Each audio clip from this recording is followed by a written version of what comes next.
అన్నొస్తున్నాడు. మన బూచేపల్లి శివన్న మన కోసం వస్తున్నాడు.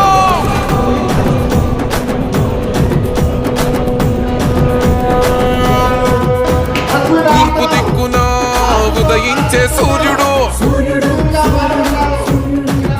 ఓహో చల్లని చూపులు కురిపించే చంద్రుడు.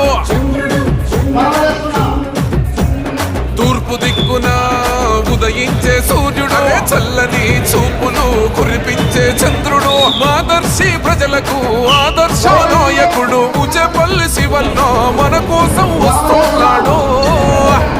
మా అన్న శివన్న మా ధైర్యం